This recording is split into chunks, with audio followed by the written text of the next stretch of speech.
কোচবিহারে শুভেন্দু অধিকারীর গাড়িতে হামলার অভিযোগ তৃণমূলের বিরুদ্ধে। উল্লেখ্য, শুভেন্দু অধিকারী কোচবিহারে আসার আগে কোচবিহারের 19টি জায়গায় অবস্থান বিক্ষোভ শুরু হয়।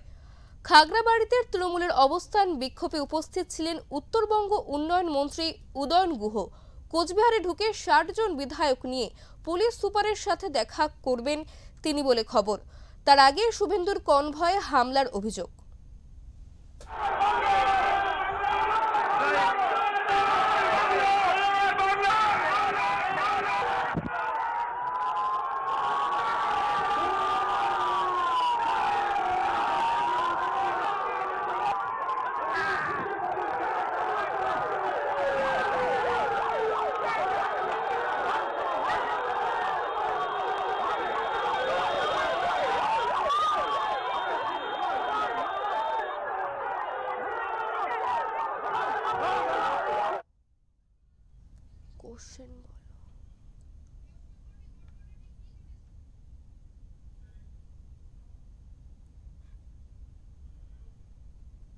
আমরা কথা বলে নেব আমাদের প্রতিনিধি সূর্যজ্যোতি পালের সাথে। সূর্যজ্যোতি, ঘটনাটা ঠিক কি ঘটেছিল? দেখো, তোমাকে প্রথমে জানিয়ে রাখি, হাইকোর্টের নির্দেশে আজ কোচবিহার জেলাতে শুভেন্দু অধিকারী তিনি তার 60 জন বিধায়ক নিয়ে কোচবিহার জেলা পুলিশ সুপারের সাথে তিনি তার দেখা করবেন বলে আগেই ঘোষণা করেছিলেন এবং হাইকোর্টের নির্দেশ অনুযায়ী তিনি কিন্তু আজ কোচবিহার শহরের যে আসার তার যে কর্মসূচি ছিল তারই পাল্টা তৃণমূলের পক্ষ থেকে সারা জেলা জুড়ে 19টি জায়গায় তারা তৃণমূলের পক্ষ থেকে বিক্ষোভ কর্মসূচি করা হয়। অবস্থান বিক্ষোভ করেন তারা, ঠিক সেই মোতাবেক কোচবিহার খাগড়াবাড়ি চত্বর রয়েছে সেখানেও কিন্তু তৃণমূলের পক্ষ থেকে অবস্থান বিক্ষোভ করা হয় এবং সেই রাস্তা দিয়ে যখন শুভেন্দু অধিকারী তার কনভয় নিয়ে আসেন সেই মুহূর্তে কিন্তু তৃণমূলের যে কর্মী সমর্থকরা রয়েছে তারা কিন্তু তার গাড়ি ঘিরে ধরে এবং তার গাড়ি ঘিরে ধরার পরেই কিন্তু সেখানে কিন্তু চরম উত্তেজনা তৈরি হয়। ভেঙে দেওয়া হয় শুভেন্দু অধিকারীর গাড়ি, পাশাপাশি শুভেন্দু অধিকারীর গাড়ি ভাঙচুরের পাশাপাশি একটি পুলিশের গাড়িও কিন্তু ভাঙচুর করা হয়। তবে এই ঘটনার পরিপ্রেক্ষিতে তৃণমূল জেলা সভাপতি অভিজিৎ দেবভৌমিক তিনি জানিয়েছেন যে তৃণমূলের পক্ষ থেকে যে 19 জায়গায় বিক্ষোভ কর্মসূচি করার কথা ছিল সেই মোতাবেক আজকে কর্মসূচি চলছিল। সেই খাগড়াবাড়ি চত্বর দিয়ে যখন শুভেন্দু অধিকারী গাড়ি আছে সেখানে নাকি শুভেন্দু অধিকারী কনভয় থেকে লোকজন নেমে লাঠিসোঁটা বের করে, এর ফলে পরিস্থিতি উত্তেজিত হয়। এই দাবি রাখেন তৃণমূল জেলা সভাপতি অভিজিৎ দেবভৌমিক। তবে এই ঘটনার পরেই পুলিশের গাড়ি ভাঙচুর এবং শুভেন্দু অধিকারীর গাড়ি ভাঙচুরের পরেই শুভেন্দু অধিকারী তিনি কিন্তু কোচবিহার জেলার যে বিজেপি কার্যালয় রয়েছে তিনি কিন্তু সেখানেই আছেন এবং দলীয় কর্মীদের সাথে তিনি কিন্তু সেখানে কিন্তু মিটিং করছেন। এরপরে সাংবাদিকদের মুখোমুখি হবেন তিনি। তারপরে তার যে কর্মসূচি রয়েছে তিনি কিন্তু কোচবিহার জেলা পুলিশ সুপার দপ্তরে যাবেন এবং যেখানে গিয়ে কিন্তু তিনি পুলিশ সুপারের সাথে কিন্তু কথোপকথন করবেন বলে জানা যাচ্ছে। তোমাকে অনেক ধন্যবাদ সূর্যজ্যোতি।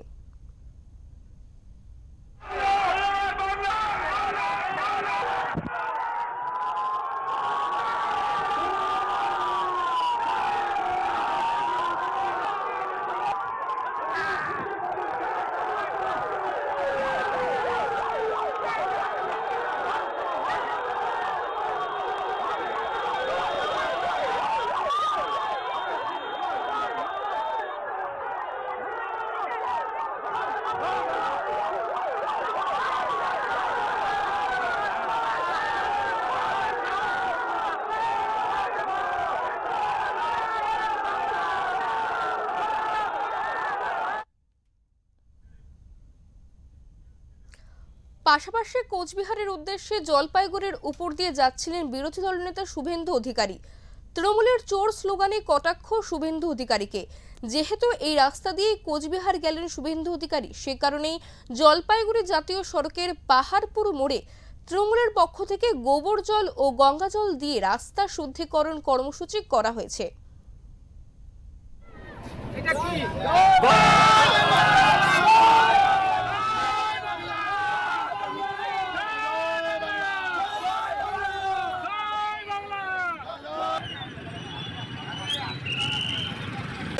বাংলার এক খ্যাতনামা চোর ডাকাত শুভেন্দু অধিকারী জলপাইগুড়ি দিয়ে কুচবিহারের দিকে গেলেন। আমরা তাকে অভ্যর্থনা জানালাম চোর চোর চোরটা, শিশিরবাবুর ছেলেটা, চোর চোর চোরটা মোদীবাবুর ছেলেটা বলে, এবং জয় বাংলা স্লোগান দিলাম। সে ভয়ে পালিয়ে গেল। আপনারা সকলেই দেখলেন, দাঁড়ানোর মতো দৃষ্টান্ত সে দেখাতে পারলো না। আমাদের তৃণমূল ছাত্র পরিষদের সৈনিকেরা এবং পাহাড়পুর অঞ্চল তৃণমূল কংগ্রেসের সৈনিকেরা এখানে দাঁড়িয়েছিল, আমাদেরকে দেখে ল্যাগ গুটিয়ে পালিয়ে গেছে। তারা বাংলা দখল করবে বলছে, তৃণমূল ছাত্রলীগের সাথে ভয় পায়, তারা কি বাংলা দখল করবে? প্রতিবাদ হিসাবে চোর বসছে উত্তরবঙ্গের মাটিতে, জলপাইগুড়ির মাটিতে, এই পবিত্র মাটিকে কুলুষিত করেছে। আমরা এখন আপনারা দেখতে পারবেন, এখন আমরা গোবর দিয়ে আমরা এই এলাকাকে পবিত্র করবো, গঙ্গা জল ছিটিয়ে এই এলাকাকে পবিত্র করবো। আমরা এই এলাকা দিয়ে চোর হয়ে গেল, চোরের আগমন হয়েছে এই এলাকা দিয়ে।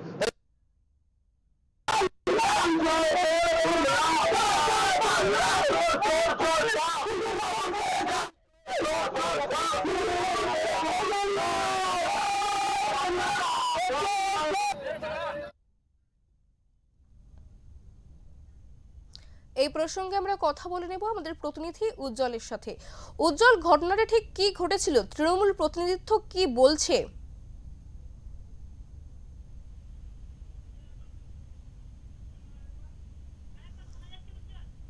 শোনা যাচ্ছে উজ্জ্বল? হ্যাঁ বলছি।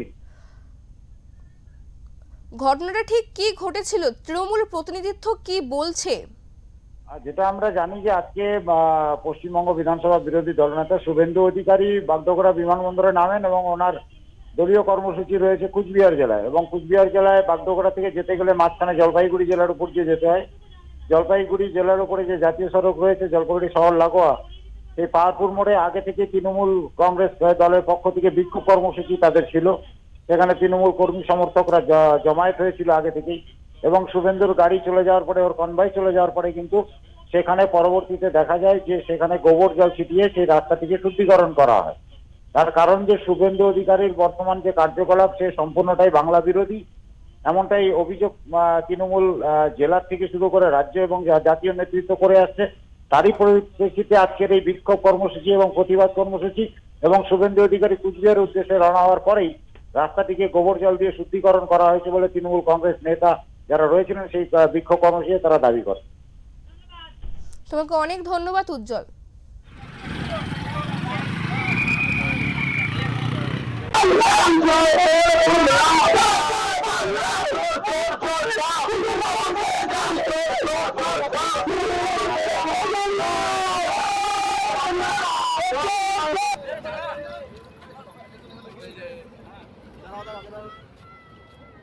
এটা কি